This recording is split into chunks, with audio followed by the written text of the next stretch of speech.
Welcome back, friends. In this lecture, we will discuss correlation analysis, and this is the lecture number 6 on correlation. Before this lecture, we have discussed correlation in individual series or ungrouped series using direct method. इससे पहले हमने जो है ये सीखा था कि कैसे कोरिलेशन को, दो वेरिएबल्स के बीच में रिलेशनशिप को जो है इंडिविजुअल सीरीज में और अनग्रुप्ड सीरीज में डायरेक्ट मेथड को यूज करके कैसे कैलकुलेट करना है। अब आज जो है, आज के लेक्चर में हम ये देखेंगे कि कैसे कोरिलेशन को कैलकुलेट करना है, कंप्यूट करना है इंडिविजुअल सीरीज में और अनग्रुप्ड सीरीज में, बट यूजिंग शॉर्टकट मेथड, ना कि डायरेक्ट मेथड। अब हम शॉर्टकट मेथड को समझेंगे कि अगर शॉर्टकट मेथड से हमें इंडिविजुअल सीरीज में अगर कोरिलेशन कैलकुलेट करना है तो कैसे कैलकुलेट किया जाएगा। तो our topic for this lecture is to compute the correlation in individual series और ungrouped series by using shortcut method. तो लिखेंगे हम computation of correlation in ungrouped or individual series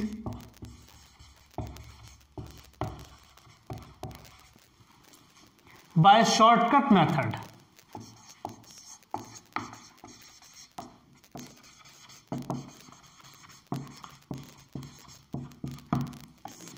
अब इसके फॉर्मूले को देखने से पहले और इसकी इलस्ट्रेशन को सॉल्व करने से पहले आप ये जान लीजिए कि शॉर्टकट मेथड कब यूज करते हैं कोरिलेशन को कैलकुलेट करने के लिए, कि ऐसी कौन सी कंडीशन है कि जब हमें शॉर्टकट मेथड को प्रेफर करना चाहिए, शॉर्टकट मेथड से को यूज करना चाहिए। तो आप समझ लीजिए कि शॉर्टकट मेथड तब यूज होता है जब दोनों वेरिएबल्स, चाहे एक्स वेरिएबल हो या वाई वेरिएबल हो, या दोनों, उनको हम दोनों सीरीज भी कह सकते हैं, कि जब दोनों सीरीज का अर्थमेटिक मीन या दोनों में से किसी एक सीरीज का अर्थमेटिक मीन जब अपने आप में कंप्लीट वैल्यू नहीं होती है, होल नंबर नहीं होता है, वो फ्रैक्शन ऑफ वैल्यू हो सकता है, वैल्यू डेसिबल में या पॉइंट्स में गिवन आ सकती है। तो अगर ऐसी कंडीशन है, ऐसी सिचुएशन है कि जहां दोनों सीरीज का अर्थमेटिक मीन या दोनों में से किसी एक सीरीज का arithmetic mean, this is not a whole number, this is not a complete value, arithmetic mean is in fraction of value, उस केस में डायरेक्ट मेथड को यूज ना करके हम शॉर्टकट मेथड को यूज करते हैं। और शॉर्टकट मेथड में क्या होता है कि हम एक्चुअल मीन कैलकुलेट नहीं करते हैं, हम उस सीरीज की जो वैल्यूज होती हैं उसमें से एक वैल्यू को मीन एज्यूम कर लेते हैं, और वो वैल्यू जनरली सेंट्रल वैल्यू होती है, हम सेंट्रल वैल्यू को मीन एज्यूम कर लेते हैं। और फिर उसके बाद हम जो है डेविएशन कैलकुलेट करते हैं, डेविएशन की स्क्वायर वैल्यू करते हैं, और फिर जो है आप पूरा फर्दर कैलकुलेशन करते हैं। अब एक क्वेश्चन ये हो सकता है कि ऐसा हम क्यों करते हैं, अगर फ्रैक्शन ऑफ वैल्यू ही आ रही है तो हम उसको ही मीन मान के क्यों नहीं डेविएशन कैलकुलेट करें। हम ऐसा भी कर सकते हैं, but in order to simplify the calculations, अगर आप पॉइंट फ्रैक्शन ऑफ वैल्यू को भी लोगे तो फर्दर जो कैलकुलेशंस होंगे that will be some complex, वो कुछ कॉम्प्लेक्स हो जाएंगी।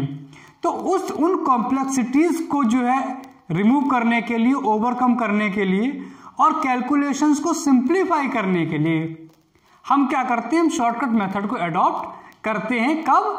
जब दोनों वैल्यू का अर्थमेटिक मीन या दोनों वैल्यू में से किसी एक वैल्यू का अर्थमेटिक मीन होल वैल्यू नहीं होती है, कंप्लीट नंबर नहीं होता है, उस केस में हम डायरेक्ट मेथड को यूज ना करके हम शॉर्टकट मेथड को यूज करते हैं। तो यहां मैं 2 लाइन लिख देता हूं और उसके बाद जो है उसका फॉर्मूला यूज करें, फॉर्मूला लिखूंगा मैं, और फॉर्मूला लिखने के बाद फिर एक इलस्ट्रेशन सॉल्व करके मैं बताऊंगा कैसे उसको यूज करते हैं डायरेक्ट शॉर्टकट मेथड को। ठीक है ना। तो हम लिख सकते हैं इसमें कि when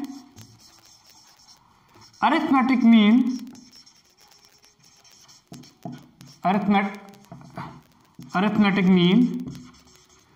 of both series or any one of the series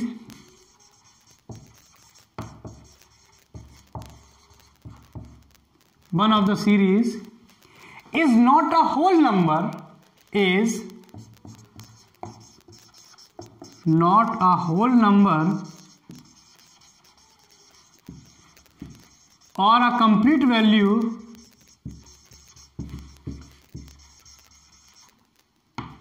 ठीक, in such case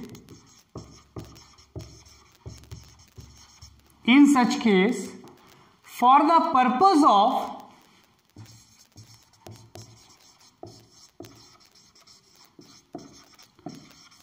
calculating correlation between both the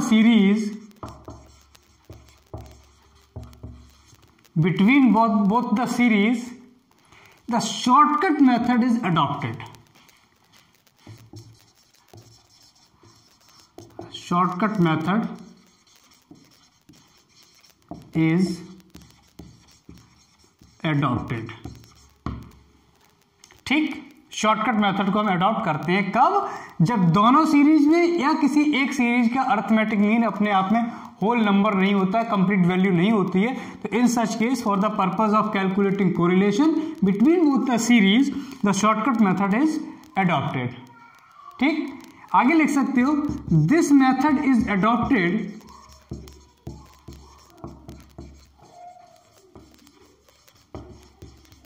to simplify the further calculations. To simplify the further calculations. ठीक, कि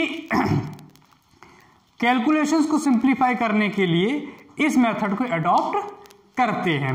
राइट, अब इसमें क्या है कि वैसे तो शॉर्टकट मेथड के 4 फॉर्मूले दिए हुए हैं, कोई भी एक फॉर्मूला यूज कर लो, आंसर विल बी सेम. लेकिन मैं आपको यहां पे केवल एक फॉर्मूला बताऊंगा, this is called the fourth formula. क्यों? क्योंकि वो सबसे सिंप्लीफाई फॉर्मूला है और चारों में से कोई भी फॉर्मूला आप यूज कर लो, आंसर तो सेम ही आएगा. तो मैं सिर्फ एक फॉर्मूला आपको बताऊंगा और उस फॉर्मूले से ही आप जो है, अगर शॉर्टकट मेथड से करना है तो केवल उसी फॉर्मूले को यूज करके आप शॉर्टकट मेथड के माध्यम से जो है, bye using shortcut method you can calculate the correlation between two series. अब वो फॉर्मूला क्या है वो समझ लीजिए. तो वो फॉर्मूला ये है, मैं यहां लिख देता हूं, और कोरिलेशन को किससे रिप्रेजेंट करते हैं? स्मॉल आर से. तो लिखिए फॉर्मूला है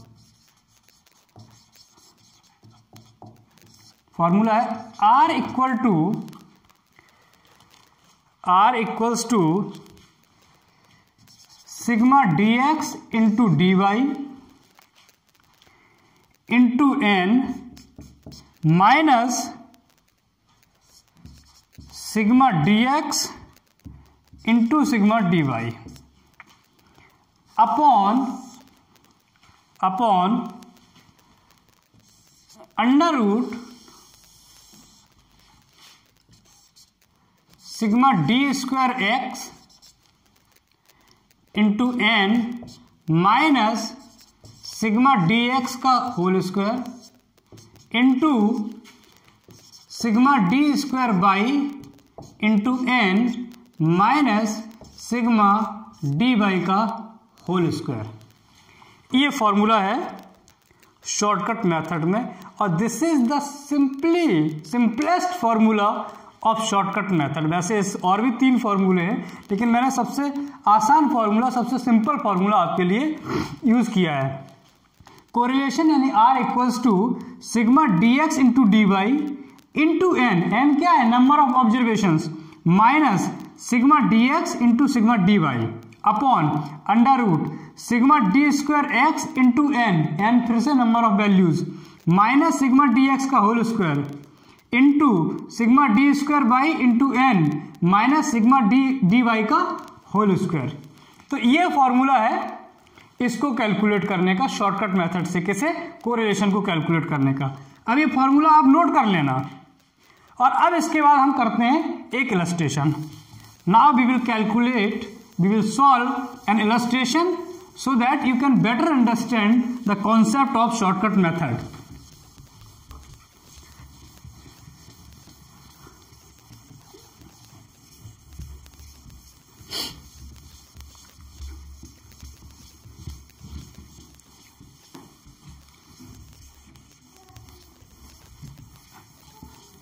अब देखिए इलस्ट्रेशन क्या है, ये कह रहे हैं कि calculate the coefficient of correlation between the age of husband and the age of wifes, कि पति की उम्र और पत्नी की उम्र में क्या कोई कोरिलेशन है, और अगर कोरिलेशन है तो उसका डायरेक्शन क्या है, एक्सटेंट क्या है, what is the degree of correlation, what is the direction of correlation. तो यहां हम हस्बैंड की एज को एक्स वेरिएबल मान लेते हैं और वाइफ की एज को हम वाई वेरिएबल मान लेंगे, ठीक है ना। तो क्या है इलस्ट्रेशन,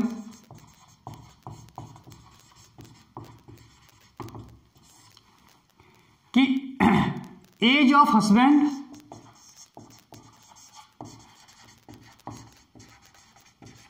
इसको एक्स वेरिएबल मान लीजिए,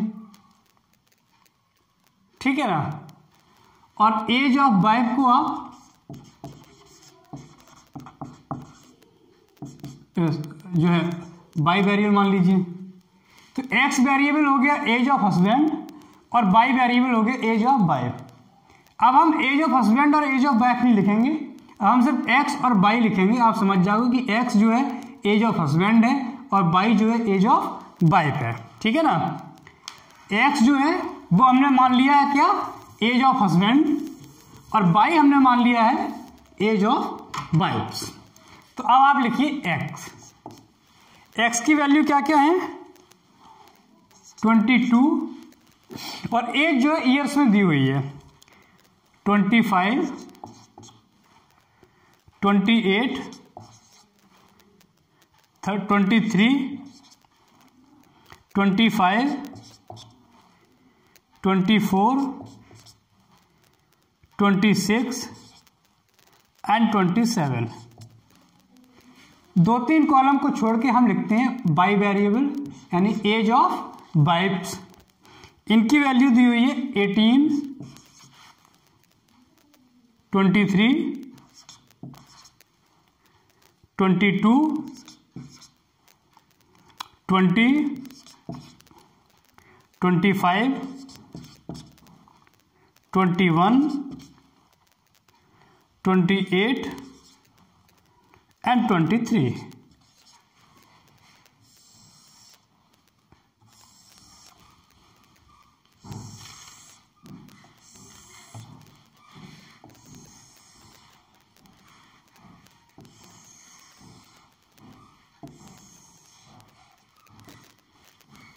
ठीक है, अब देखिए मैंने क्या बताया था कि शॉर्टकट मेथड तब यूज होता है जब हमारा मीन दोनों सीरीज का या किसी एक सीरीज का होल नंबर नहीं होता है, कंप्लीट वैल्यू नहीं होती है।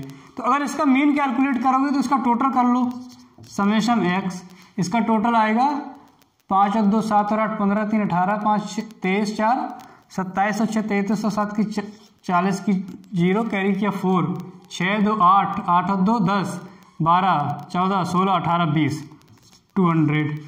इसका टोटल आएगा सिग्मा बाई का 180, अगर इसका टोटल करोगे तो 180 आएगा। अब अगर इसका हम एक्स बार निकालें तो 200 अपॉन ये कितनी है एन, 1 2 3 4 5 6 7 8, तो ये तो आ जाएगा 25। लेकिन अगर हम बाई बार निकालें तो 180 अपॉन 8 ये आएगा 22.5। तो 22.5 जो है वो कंप्लीट वैल्यू नहीं है, फ्रैक्शन ऑफ वैल्यू है। तो अगर 22.5 को अगर आप मीन मान लोगे तो जब डेविएशन कैलकुलेट करोगे तो उसकी कैलकुलेशन जो है कॉम्प्लेक्स हो जाएंगी। तो इसी कॉम्प्लेक्सिटी को ओवरकम करने के लिए अब हम इसे डायरेक्ट मेथड से ना करके किससे करेंगे, शॉर्टकट मेथड से। और जब हम शॉर्टकट मेथड को अप्लाई करते हैं तो हम इनमें वैल्यू में से जो सेंट्रल वैल्यू होती है उसको मीन एज्यूम कर लेते हैं। तो इसमें जो सेंट्रल वैल्यू है, बेसिकली इसमें कोई सेंट्रल वैल्यू नहीं है, एग्जैक्ट सेंट्रल वैल्यू कोई नहीं है क्योंकि ये इवन नंबर है। तो या तो चाहे फोर्थ वैल्यू को सेंटर वैल्यू मान लेते हैं या फिफ्थ वैल्यू को सेंटर वैल्यू मान लेते हैं। तो अब मान लीजिए फिफ्थ वैल्यू को 25 को हमने मीन एज्यूम कर लिया, 25 को हमने मीन एज्यूम कर लिया। तो अब निकालिए dx। dx क्या होगा? dx का मतलब है x माइनस ए। तो यहाँ पर 22 minus 25 minus 3, 25 minus 25 0, 28 minus 25 3, 23 minus 25 minus 2, 25 minus 25 0, 24 minus 25 minus 1, 26 minus 25 1, 27 minus 25 2। इसके बाद डी स्क्वायर एक्स, 3 की स्क्वायर वैल्यू 9, 0 9 4 0 1 1 4। ऐसे ही अब यहां पर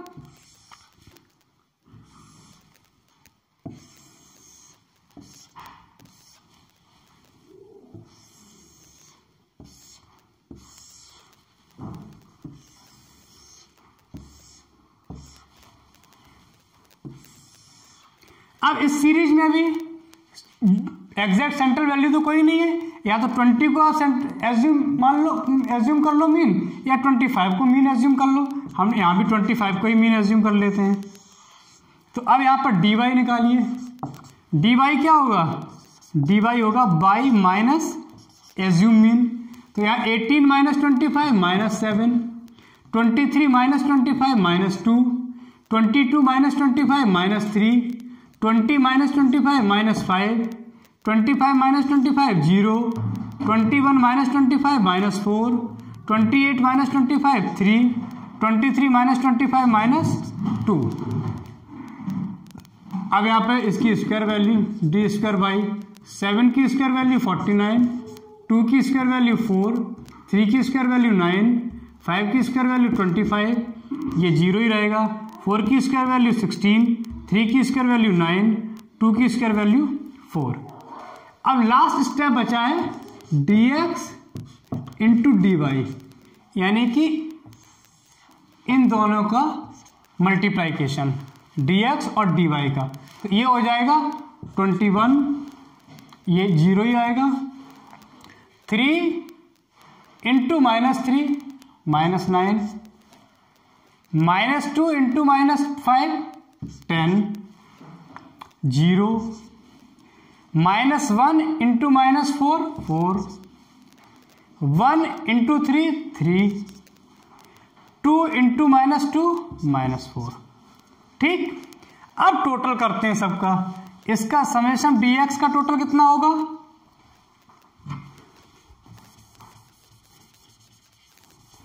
अगर समेशन dx का टोटल करें तो ये हो गए -3 माइनस +3 0 -2 और -2 +2 0। ये तो समेशन dx तो आया 0। डी स्क्वायर एक्स कितना आएगा? Sigma D square x. इसका टोटल करते हैं। 9 और 9 18, 18 और 4 22, 22 26, 9 और 9 18, 22 23 24 28, सॉरी ये आएगा 28। It is 28। 9 और 9 18, 22 23 24 28। अब summation D Y, sigma D Y, इसका टोटल कितना होगा? 7 और 2 9, 9 और 3 12, 12 और 5 17, 17 और 4 21, 21 7 और 2 9, 9 और 3 12, 12 और 5 17, 17 और 4 21, 23 और 23 में से 3 चला गया तो ये बचा माइनस का 20 आया इसका टोटल। अब इसका टोटल कितना होगा? 9 और 4 13, 9 4 13, 13 और 9 22, 22 और 5 27, 33, 33 और 9 41, 9 4 13, 9 4 13, 13 और 9 22 और 5 27, 27 6 33, 33 और 9 43 और 9 42 और 4 40 की 6। कैरी किया, 4 4 और 4 8, 8 और 1 4 और 4 8, 8 और 2 10, 10 और 1 11, 100। ये आ गया 116। क्या सिग्मा डी स्क्वायर बाई आपका आ गया 116। और इसका total sigma D X into D Y का टोटल कितना आएगा 21। ये कितना बचा है 31 22 22 18 21 और 10 31 31 और 7 38 38 में ये आ जाएगा 25। ठीक, अब उस फॉर्मूले में रख लीजिए। क्या फॉर्मूला है, R equals to sigma D X into D Y into N minus sigma D X into sigma D Y upon under root sigma D square X into N minus sigma D X का whole square into sigma D square Y into N minus sigma D Y का whole square. यही तो formula है। तो अब करिए R equals to sigma D X into D Y की जगह क्या लिख सकते हैं 25 इंटू एन की जगह क्या लिख सकते हैं number of value 1 2 3 4 5 6 7 8 8 minus sigma D x कितना आया था 0 इंटू सिग्मा डी वाई कितना आया था -20 upon under root sigma D square X कितना आया 28 इंटू एन कितना है 8। ठीक है ना,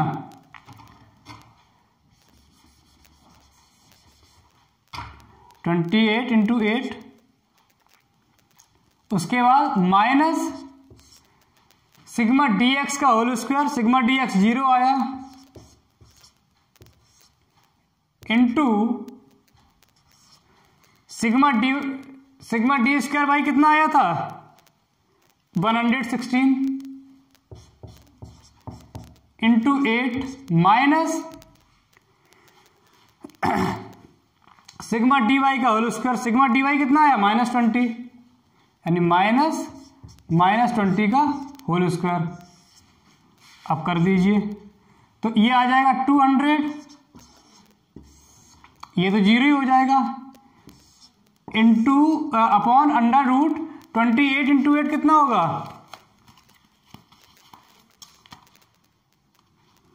28 इंटू 8, ये आ जाएगा 224।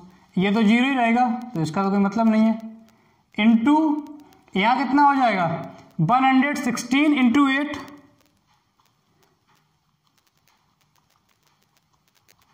928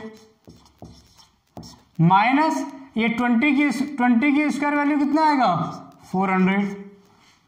तो कितना बचेगा, अब मैं इसे इधर कर देता हूं तो R इक्वल्स टू 200 अपॉन ये कर दो 928 में से 400 चला तो कितना बचा 528।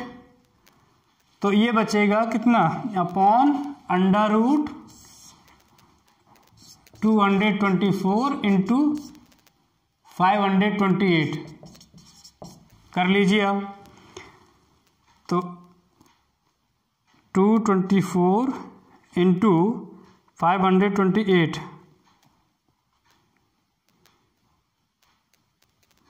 कितना आया 224 इंटू 528 ये आएगा तो ये आ जाएगा आपका R equals to 200 upon under root 1,18,272। इसकी स्क्वायर वैल्यू आएगी 343.9, तो R इक्वल्स टू 200 अपॉन 343.91, तो डिवाइड कर दें तो 200 अपॉन 343.9, तो ये आ गया 0.58। Answer is 0.58। This is the correlation. ये जो आंसर आया है 0.58, यही कोरिलेशन का आंसर है आपका। This is the answer of correlation.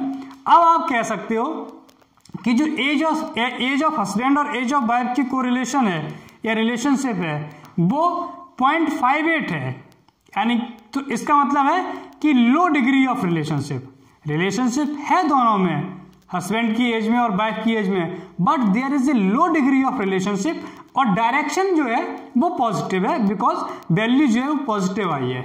तो इस तरीके से शॉर्टकट मेथड हम निकालते हैं कि वैल्यू में से जो सेंट्रल वैल्यू है उसको मीन एज्यूम कर लेते हैं और उस एज्यूम्ड मीन के बेसिस पे हम डेविएशन निकालते हैं, उसकी स्क्वायर वैल्यू करते हैं। फिर दूसरे वेरिएबल की मिड वैल्यू को हम एज्यूम कर लेते हैं मीन, फिर उसका डेविएशन निकालते हैं, उसका स्क्वायर वैल्यू करते हैं। फिर दोनों सीरीज की डेविएशन जो डेविएटिंग वैल्यू होती है उसको मल्टीप्लाइकेशन करते हैं, तो dx इंटू dy कर दिया। फॉर्मूला हमने लगाया r equal to sigma dx into dy into n minus sigma dx into sigma dy upon under root sigma D square X into N minus sigma D X का whole square into sigma D square Y into N minus sigma D Y का whole square. ठीक है, इसको कर दिया। तो ऐसे हमने जो पूरा कैलकुलेशन की तो हमारा कोरिलेशन आया 0.58। इसका मतलब है there is low degree of relationship between the age of husband and the age of wife, but the direction of the correlation is positive, right. यानी कि both are moving in the same direction, either the increasing trend or decreasing trend, but there is a positive relationship between the age of husband and the age of wife, but there is the extent of relationship is very limited. So this is the shortcut method of calculating correlation between the variables. Now go through the lecture and please subscribe the channel so that you can get the instant notification of the newly released video. Thank you very much.